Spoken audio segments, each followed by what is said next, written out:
तो बात करते हैं चने में लगने वाले कीट एवं उसकी सिंचाई कितने दिनों के अंतराल में करना चाहिए एवं चने की फसल में कितनी सिंचाई की आवश्यकता होती है एवं सिंचाई का उचित समय क्या होना चाहिए।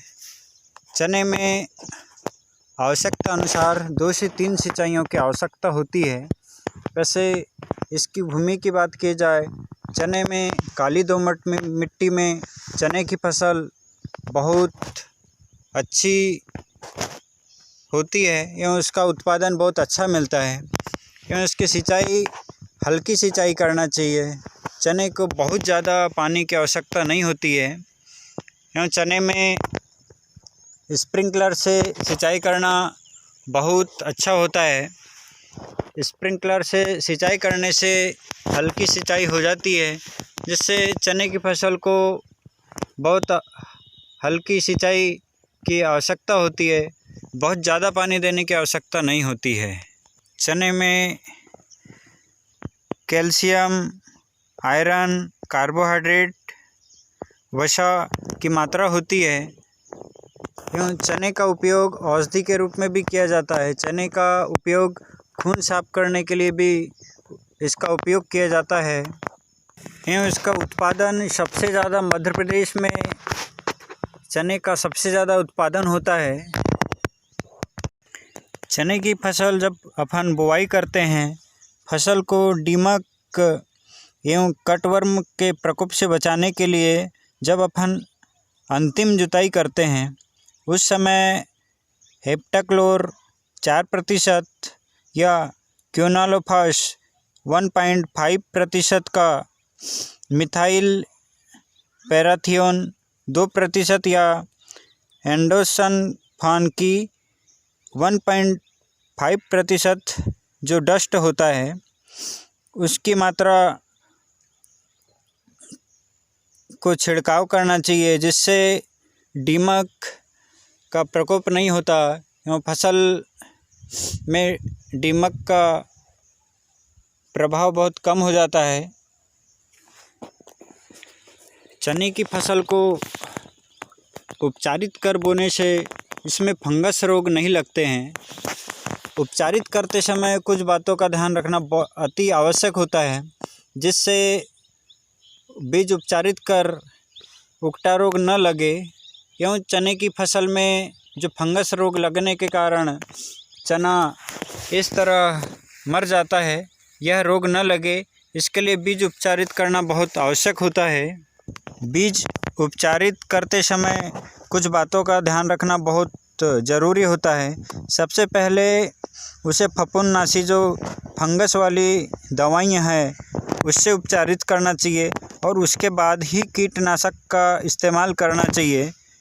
कीटनाशक का इस्तेमाल फंगिसाइड लगाने के बाद करना चाहिए और राइजोबियम कल्चर से भी हम बीज उपचारित कर सकते हैं, जैसे जड़ गलन, उकटा रोग। इसकी रोकथाम के लिए जब अपन बीज को उपचारित करते हैं, बीज को उपचारित कार्बेंडाजिम, मैनकोजेब या थायरम की 1.5 से 2 ग्राम मात्रा द्वारा प्रति किलोग्राम बीज की दर से अपन उसको उपचारित कर फिर उसकी बुआई कर सकते हैं। दोस्तों, दीमक के लिए और भी दवाई है। अगर दीमक का ज़्यादा प्रकोप है तो जैसे मिट्टी के अंदर दीमक के कारण भी उकटा रोग जैसे लगता है, जिसमें अंदर से दीमक चने के पौधे को खा जाती है और वो पौधा मर जाता है, जिससे फसल में बहुत नुकसान होता है।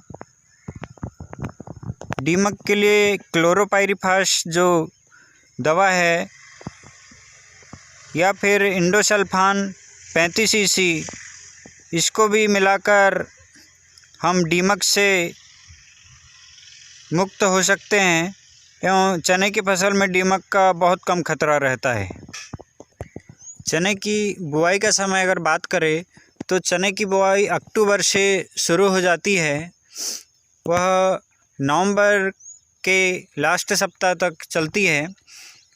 अक्टूबर में शुरुआती दौर में बहुत अच्छा उत्पादन मिलता है। चने की फसल को सिंचाई करके भी बो सकते हैं और बिना सिंचाई करके भी बो सकते हैं। सिंचाई करने से उत्पादन बढ़ जाता है, अपन सिंचाई नहीं करते हैं तो उतना उत्पादन नहीं मिल पाता है। चने की फसल में आइए बात करते हैं इसमें कौन कौन से पोषक तत्वों की आवश्यकता होती है। चने में नाइट्रोजन की आवश्यकता होती है, क्योंकि चने की जो जड़ होती है, जड़ों में ग्रंथियां पाई जाती है। ग्रंथियों में उपस्थित जीवाणु वातावरण की नाइट्रोजन का जड़ों में स्थिरीकरण करके पौधे को नाइट्रोजन की काफ़ी मात्रा आवश्यकता यानी उसकी पूर्ति कर देते हैं।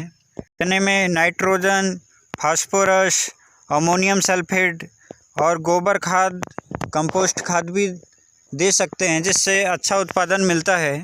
चने में सिंगल सुपर फास्फेट, यूरिया और डीएपी तीनों को मिलाकर जब अपन बुआई करते हैं उस टाइम देना आवश्यक होता है, जिससे उत्पादन और बढ़ जाता है एवं बहुत अच्छा उत्पादन मिलता है। चने में खरपतवार आता ही है। चने में यह बथुआ जो खरपतवार है, यह मुख्य तौर पर चौड़ी पत्ती वाला यह बथुआ चने में आता है। इसके खरपतवार कैसे नियंत्रण किया जाए? खरपतवार नियंत्रण के लिए पेंडेमेथलिन की 250